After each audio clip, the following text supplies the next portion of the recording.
안녕하십니까? 네, 행복한 안식일 첫 시간입니다. 주중에 눈도 오고 또 12월이 되다 보니까 또 여러 가지 바쁜 일들도 훨씬 많은 것 같아요.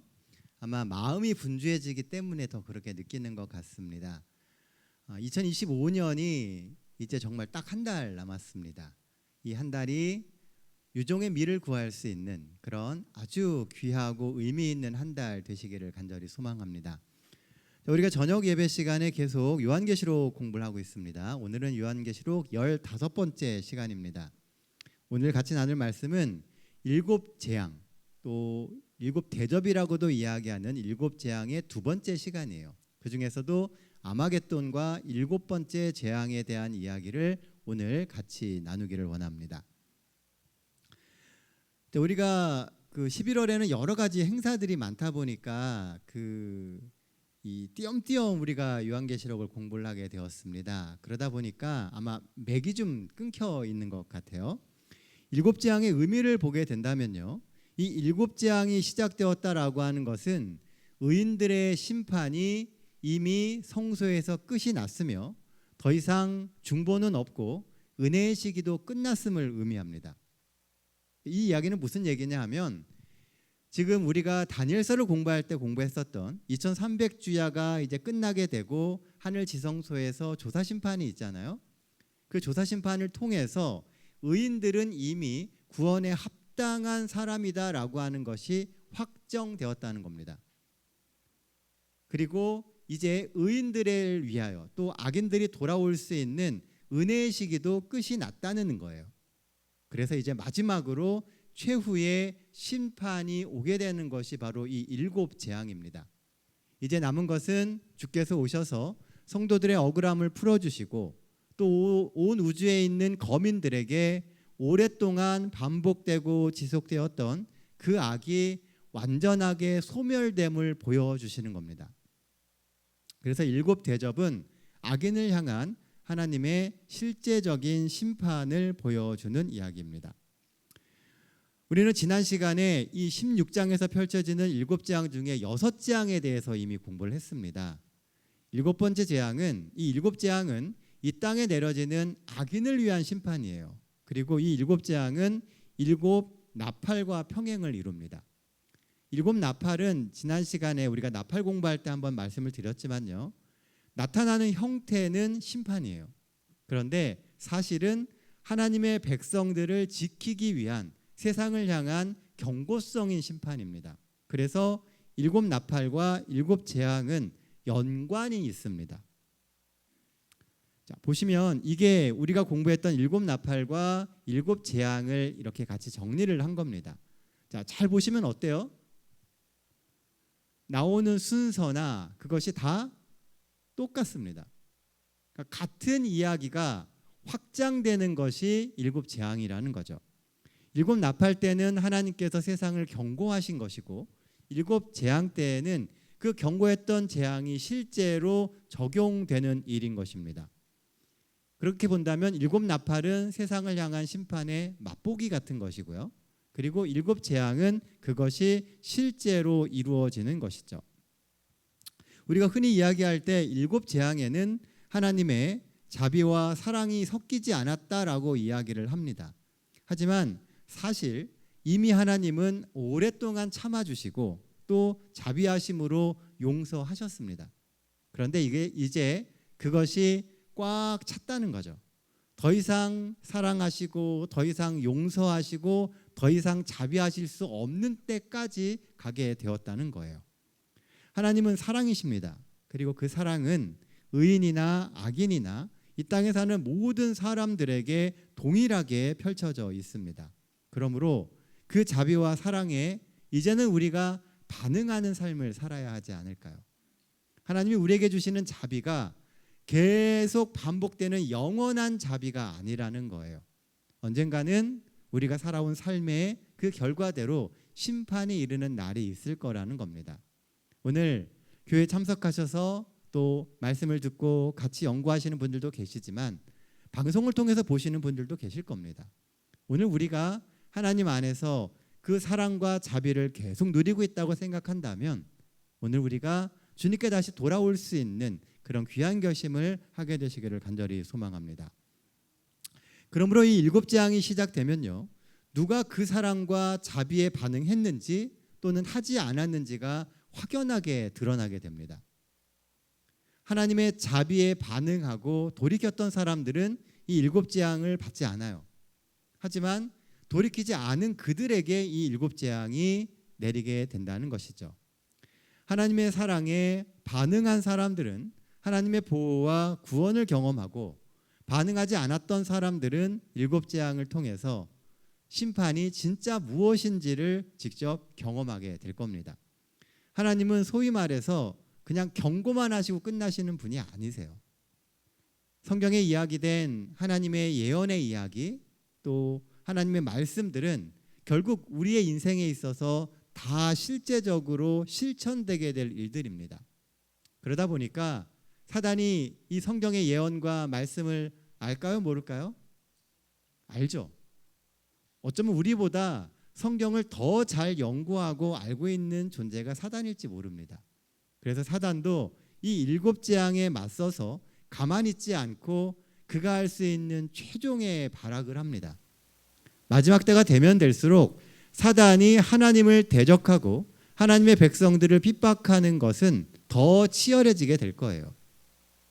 그 전에는 은근히 심판하고 은근히 우리의 신앙을 방해했었더라면, 마지막 때에 가까워오면 가까워올수록 아주 노골적인 방해와 또 노골적인 핍박들이 있게 될 것입니다.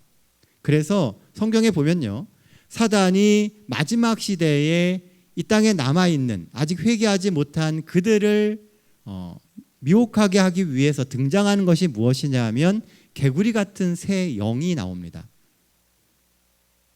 이 영은 성경에 보면 더러운 영이다라고 이야기를 해요. 재림교회는 악의 새 더러운 영을 사단의 영인 강신술과 교환권 그리고 배도한 개신교의 연합체라고 해석을 합니다. 그래서 우리는 그렇게 믿고 있어요. 이 세 종류의 세력들이 마지막 때에 하나님의 말씀을 왜곡하고 또 하나님을 믿는 자들까지도 미혹해 하려고 수많은 핍박과 또는 영적인 도전을 주게 될 겁니다.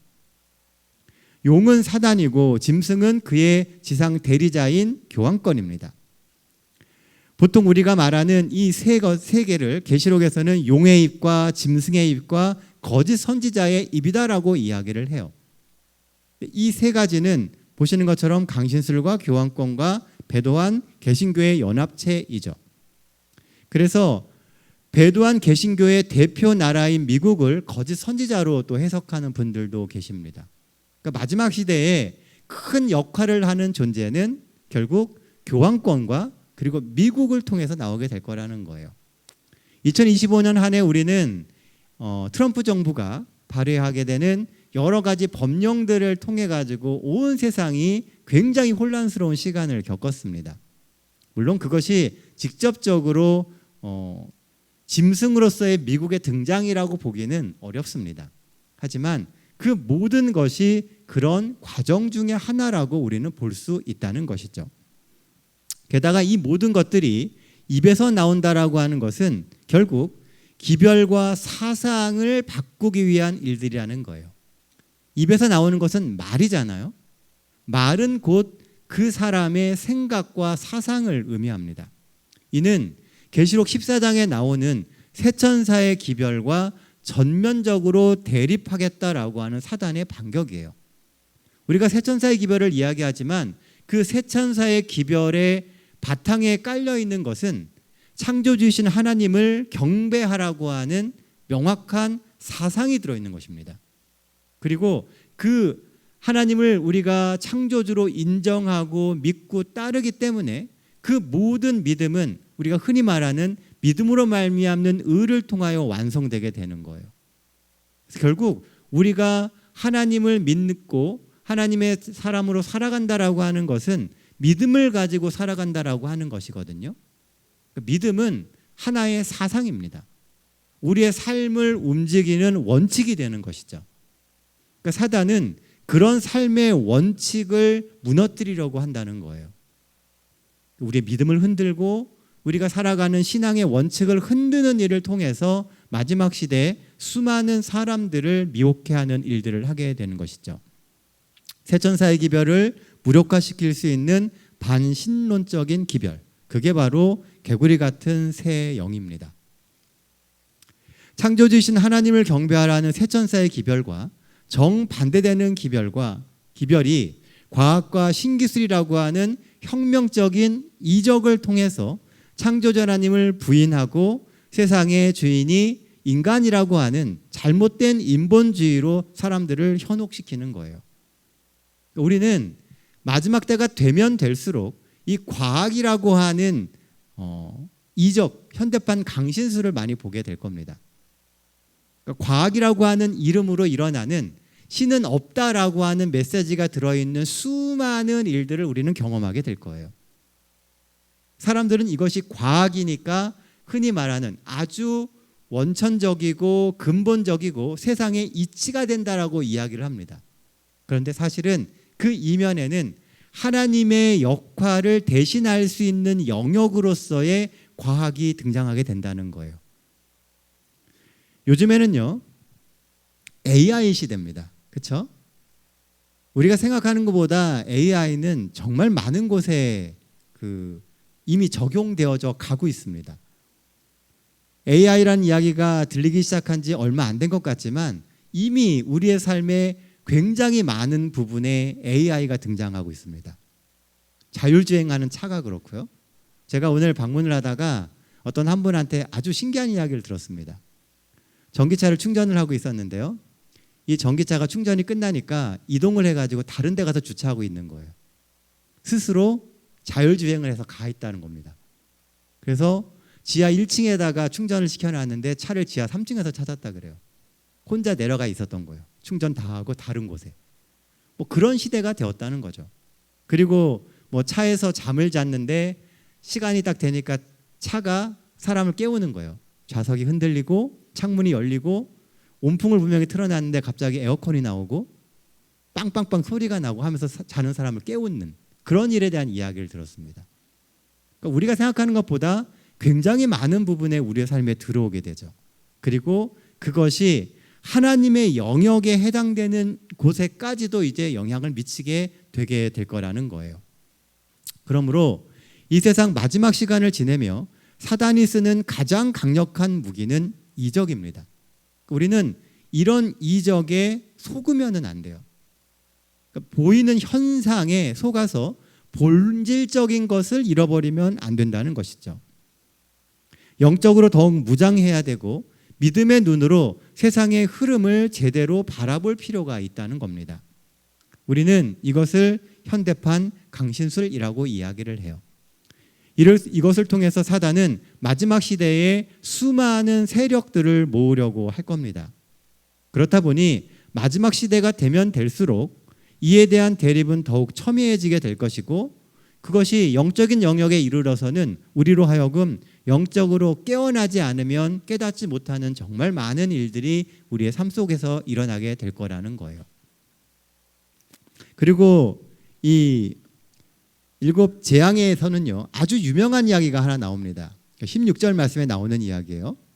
새 영이 히브리어로 아마겟돈이라고 하는 곳으로 왕들을 모으더라. 여기 보면은 뭐가 등장해요? 아마겟돈이 나옵니다. 인류 최후의 전쟁이 일어나는 장소를 아마겟돈이라고 이야기를 해요. 사실 이 아마겟돈에 대한 이해는 학자들마다 의견이 분분합니다. 우리는 마지막 전쟁이 있는 곳 아마겟돈 이렇게 그냥 생각하고 말지만 성경에는요 이 아마겟돈이라고 하는 지명이 딱 한 번 나와요. 그게 어디냐면 바로 여기입니다. 그리고 성경 어디에도 아마겟돈이라고 하는 지명이 나오지 않고요. 실제로 역사적으로 보더라도 또 지금까지도 이런 이름을 가진 장소가 없습니다. 성경에서 계시록 16장 16절에 딱 한 번 나오는 아마겟돈이라고 하는 곳이 나오고 실제적인 지명도 없다는 것이죠. 다른 건 계속 반복해서 계속 이야기해 주시고 또 반복하는데 사단이 마지막 시대에 자기의 모든 세력을 모아서 하나님을 대적하는 최후의 전쟁을 할 이 중요한 장소가 성경에 딱 한 번 언급된다는 게 좀 이상하지 않습니까? 그러니까 이게 아주 단순하게 생각하고 넘어갈 문제가 아니라는 거예요. 단순히 그냥 아마겟돈 하고 넘어갈 것이 아니라 왜 그럴까라는 생각을 할 필요가 있다는 거죠. 게다가 많은 학자들이 말하는 이 아마겟돈의 어원은요, 히브리어로 하무깃돈입니다. 그러니까 이게 뭐냐 하면, 뜻이 뭐냐 하면 무깃도의 산이라고 하는 뜻이에요. 실제로 무깃도라고 하는 지명은 이스라엘에 있습니다. 성경에도 자주 나옵니다. 무깃도는 이스라엘의 역사에 있어서 전쟁을 할 때 아주 중요한 장소예요. 드보라가 가나안 민족을 이겼던 곳이고 기드온이 미디안과 싸워서 이겼던 곳이 이 무깃도입니다. 또 요시야 왕이 전쟁을 하다가 죽은 것도 무깃도예요. 그러므로 이곳이 상징적인 의미를 갖고 있는 것은 분명히 확실해요. 그러니까 무깃도의 산이라고 해석을 한다 그러면요. 그런데 지도를 잘 보시면은요, 이 무깃도는 산과 산 사이에 있는 평야지대입니다. 다른 말로 무깃도에는 뭐가 없어요? 산이 없어요. 그러니까 평야 지역을, 그러니까 골짜기 지역이 무깃도거든요. 그러므로 지금도 이 무깃도에 가보시면은 평지에 폐허가 되어 있어서 거의 무너진 성체의 흔적만 남아 있는 진짜 허허벌판입니다. 제가 예전에 이곳을 갈 기회가 있어서 한번 갔었는데요.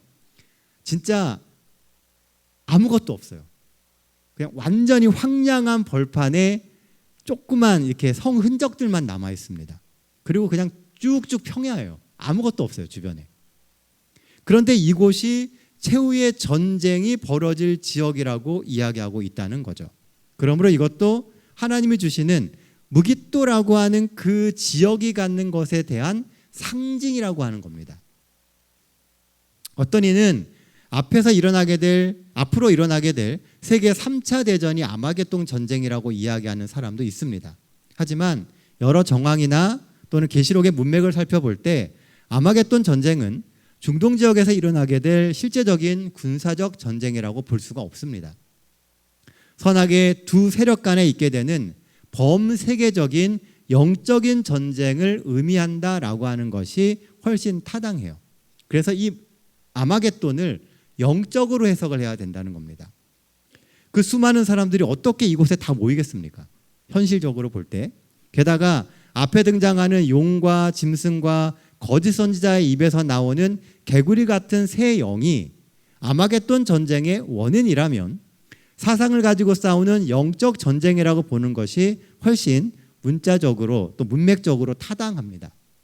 그래서 아마겟돈은 실제적인 장소가 아니고 선악의 대쟁투를 대표하는 상징적인 단어일 가능성이 높다라고 하는 것이죠. 게다가 이 무깃도라고 하는 곳의 위에 보면은 제가 동그라미를 하나 해놨죠. 무슨 산이 있어요? 갈멜산이 있습니다. 자, 갈멜산 하면 뭐가 떠오르세요? 누가 떠오릅니까? 엘리야와 850명의 거짓 선지자들이 영적인 싸움을 했던 장소입니다. 누가 참 신인지 밝히기 위해서 바알의 선지자와 또는 아스라의 선지자와 또 엘리야 간에 선악의 대쟁투가 있었던 곳이라는 거죠. 게다가 아마겟돈은 무깃도의 산이지 않습니까? 무깃도에서 가장 가까운 산은 갈멜산입니다. 바알의 선지자들과 아세라의 선지자들이 다 모여서 엘리야와 영적 전쟁을 했던 것처럼 마지막 때에 사단의 모든 세력들이 모여서 하나님과 하나님의 백성들과 더불어 누가 진짜 신인지 누가 참 하나님인지에 대하여 최후의 선악의 대쟁투를 하는 거죠.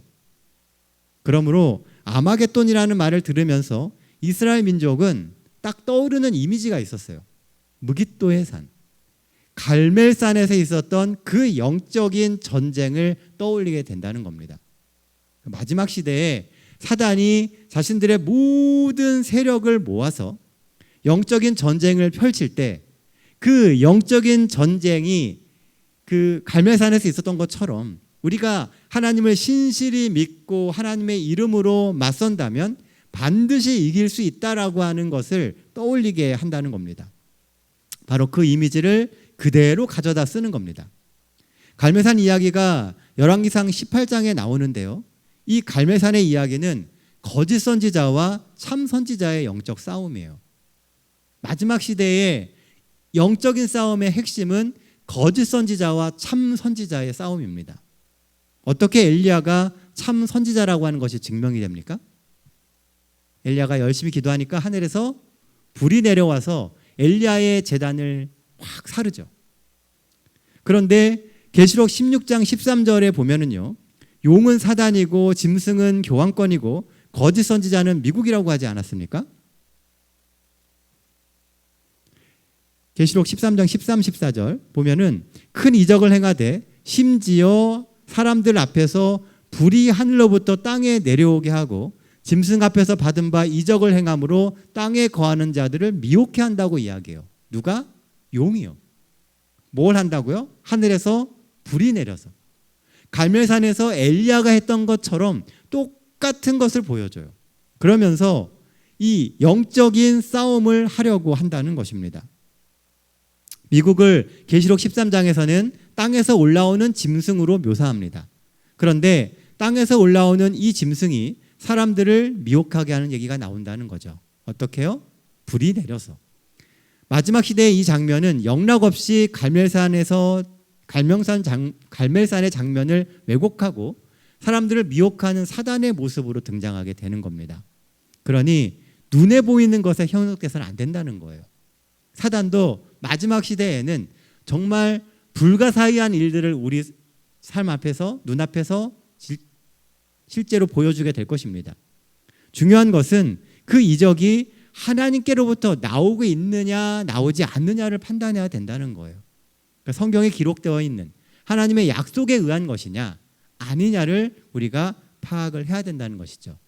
그러면 우리가 뭘 봐야 되겠어요? 그래서 성경을 봐야 되는 겁니다.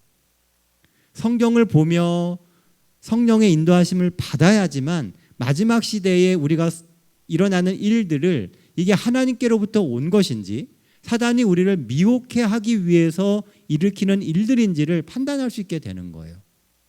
그래서 시간이 지나면 지날수록 우리는 성경을 얼마나 우리가 친숙하게 읽고 또 접하느냐로 우리의 삶의 성패가 달라지게 됩니다. 갈수록 바빠지죠. 정말 쉴 틈 없이 바쁩니다. 그럴 때일수록 하나님의 말씀을 우리는 붙들어야 돼요. 그래야지만 마지막 때에 우리 주변에서 일어나는 그 모든 일들이 정말 어떤 의미인지를 깨달을 수 있게 되는 것입니다. 바로 이 시기가 야곱의 환란이 일어나는 시기예요. 마지막 때를 향해서 세상이 달려가면 달려갈수록 선악의 대쟁투는 더 치열해지게 될 것이고 여전히 악이 득세하고 그 악에 의해서 말씀대로 살고 있는 우리들이 더 힘들고 더 큰 피해와 고통을 당하는 것처럼 보이는 그 상황들이 계속되는 때가 오게 될 거라는 겁니다. 분명히 하나님의 말씀을 붙들고 살고 있는데 그리고 삶을 돌아보면 하나님의 도움이 있기는 한데 이상하게 고난이 끊이지 않는 것처럼 보이는 때가 있다는 거죠. 그게 바로 야곱의 환란의 때라는 겁니다. 외부의 환경은 계속 우리의 믿음을 흔들어요. 우리가 믿음대로 나아가는데 고난이 끊이지가 않습니다. 물론 고난 중에 하나님의 도우심은 있어요. 그러나 내가 믿음대로 사는데 왜 내 삶에 이런 고난이 반복될까? 라고 하는 의구심이 들 수 있는 그런 순간들이 계속 생긴다는 거죠. 하나님의 사람으로 살 것인가? 아니면 사단의 세력에 동조하며 하나님을 포기하며 살 것인가?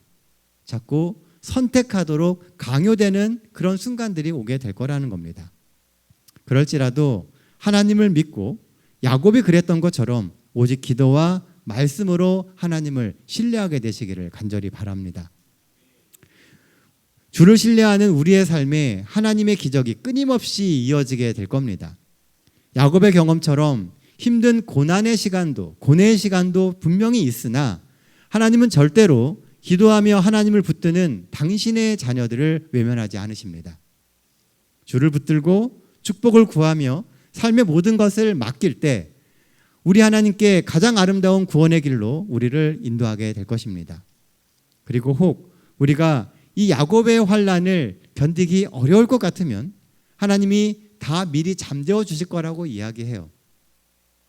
그러니 닥칠 야곱의 환난을 두려워할 필요가 없습니다. 하나님이 우리가 그런 경험을 하게 하신다는 것은 다른 말로 표현하면 우리가 충분히 견딜 수 있기 때문에 주시는 거예요. 도리어 혹 세상의 유혹에 타협하지 않을까 우리의 삶을 돌아보며 더 단단히 믿음의 뿌리를 내리고 점검하며 사시는 우리 모두가 되기를 간절히 소망합니다. 각세대 등투에 보면 이런 말씀이 있어요. 하나님의 백성들은 쓴 잔을 마시고 피의 침례를 받아야 한다. 그들에게 그처럼 큰 고통의 요소가 되는 구원의 지연은 그들의 탄원에 대한 가장 좋은 응답이다. 그들이 주님께서 일하시도록 진심으로 기다리고자 애를 쓰고 있는 동안 그들은 그들의 신앙 경험에서 그처럼 활용해 보지 못하였던 믿음과 소망과 인내를 활용하지 않을 수 없게 된다. 그전에는 우리에게 있는 믿음과 소망과 인내를 활용하지 않고도 견딜 수 있었어요. 그런데 너무 힘든 삶이 연속되니까 우리는 그 믿음을 붙잡게 된다는 거죠. 그게 결국은 우리에게 더 유익하다는 거예요. 그러나 택한 자들을 위하여 환난의 때는 단축될 것이다. 마지막은 사람들이 얘기하는 것보다 속히 올 것이다. 곡식은 거두어져 하나님의 창고에 들어가기 위하여 묶여지고 가라지는 멸망의 불에 던져지기 위하여 단으로 묶이게 될 것이다. 아무도 그 충성된 각 사람을 둘러 진치고 있는 강한 수호자의 경계망을 뚫을 수 없다. 어떤 사람은 도시와 촌락으로 피해가다가 공격을 받는다. 그러나 그들을 해하고자 높이 들려진 검은 마치 지푸라기처럼 무력하게 꺾여져 힘없이 떨어진다. 또 어떤 사람들은 전사의 모양을 한 천사들에 의하여 보호를 받는다. 마지막 때 야고의 환난을 겪게 될 때 우리의 상황을 묘사하고 있는 것입니다. 하나님께서 택한 자들을 위한 환난의 때를 단축시키실 거예요. 우리를 구원하시기 위해서요. 야곱의 환난을 경험하게 하시는 이유는 더 적극적으로 믿음과 소망과 인내를 활용하게 하시기 위해서입니다. 이 경험을 통해서 선과 악은 더욱 극명하게 드러나게 될 거예요.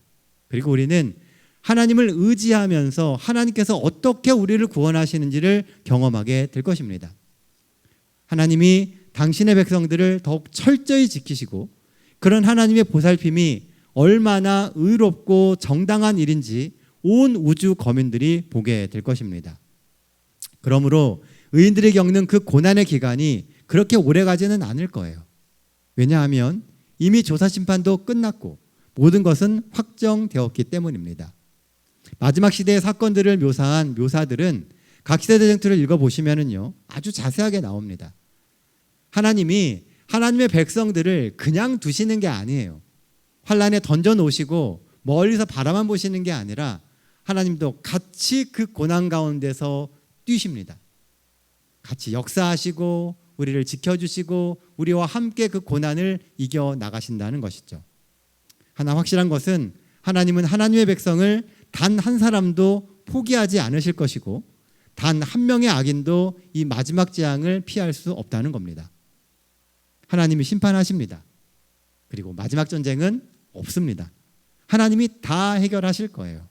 분명 의인들에게 야곱의 환난으로 표현되는 시련의 시간은 있지만 그 시련의 시간이 그리스도와 더 진실한 관계를 맺으며 더 순수한 그리스도인이 되도록 이끄는 시간이 되게 될 것입니다. 드디어 일곱째 천사가 마지막 대접을 쏟습니다. 그리고 마지막 일곱 번째 재앙이 내려지게 됩니다. 일곱 번째 천사가 그 대접을 공중에 쏟음에 큰 음성이 성전에서 보좌로부터 나와서 이르되 되었다 하시니 번개와 음성들과 우레소리가 있고 또 큰 지진이 있어 얼마나 큰지 사람이 이 땅에 있어 온 이래로 이같이 큰 지진이 없었더라. 일곱째가 그 대접을 쏟았다는 것은 그 재앙이 온 세상에 미칠 것임을 말하고 있다. 공기는 이 세상 어디에나 있기 때문이다. 이것은 바로 큰 바벨론의 파멸을 가져오고 사단의 삼중 세력을 무너뜨리고 만다. 하늘에서 마지막으로 울려 퍼지는 음성이 있습니다. 그게 뭡니까? 되었다. 뭐가 다 되었다는 거예요?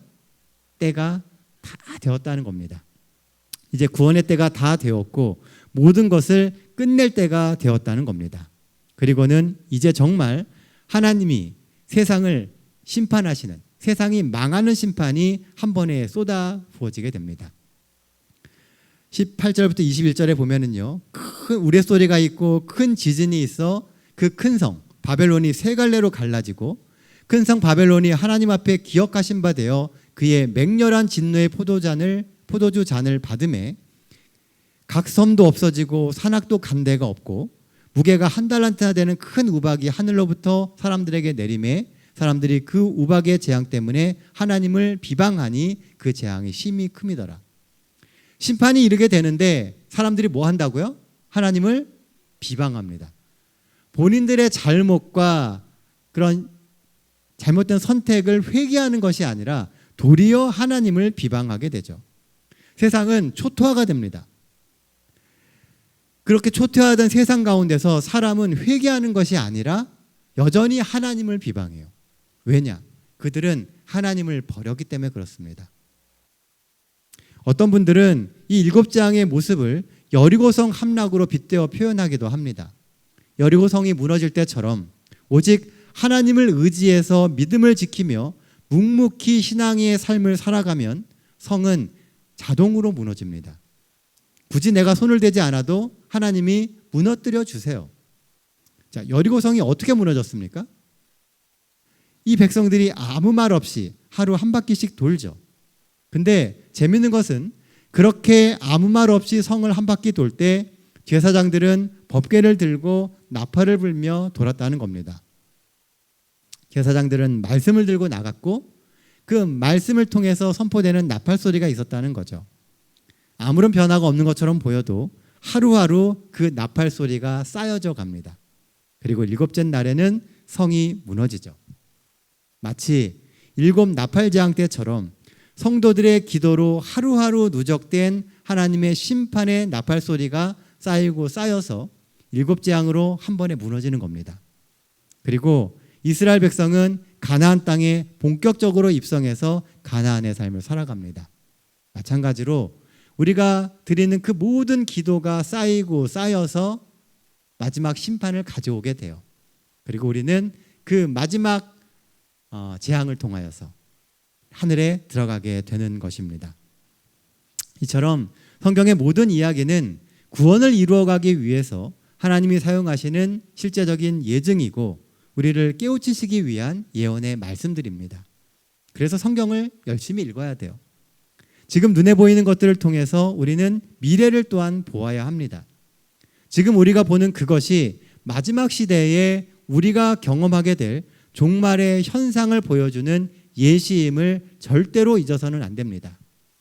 성경의 이야기는 계속 반복되고 있습니다. 과거 우리의 조상들이 걸어왔던 실패의 경험을 우리 역시 반복해서는 안 됩니다. 특히 이 세상에 뿌려놓은 바벨론의 독주와 같은 거짓 기별들 속에서 진리를 잃어버리지 않도록 주의해야 합니다. 우리는 종종 내가 진리를 가지고 있다고 자만하는 경향이 있어요. 우리 교회는 진리교회고 우리는 진리의 말씀을 들고 있으니까 나는 괜찮을 거라고 생각합니다. 하지만 우리가 얼마나 그 진리를 잘 알고 있습니까? 갖고 있다고 생각하지만 사실은 내가 온전히 갖지 못했을 수도 있다는 거예요. 이 한 주도 하나님이 주시는 성령의 감동 감화하심으로 진리를 구별하고 그 진리대로 살아가는 우리 모두가 되길 바랍니다. 그리고 이미 알고 있다고 생각하는 그 말씀들도 다시 한번 자세히 살펴보면서 하나님께서 나에게 주시는 말씀이 무엇인지 그리고 나는 어떻게 살아가야 할지에 대해서 늘 고민하시길 바랍니다. 그래야만 마지막 시대에 우리가 정말 남은 무리로서 우리에게 맡겨진 모든 사명을 완수할 수 있게 됩니다. 우리 이 안식일 특히 하나님과 함께 보내는 이 시간이 주님께 더 다가가고 주님의 마음을 우리 마음 가운데 또 받을 수 있는 소중한 안식일 되시길 바라면서 오늘 말씀 마치도록 하겠습니다.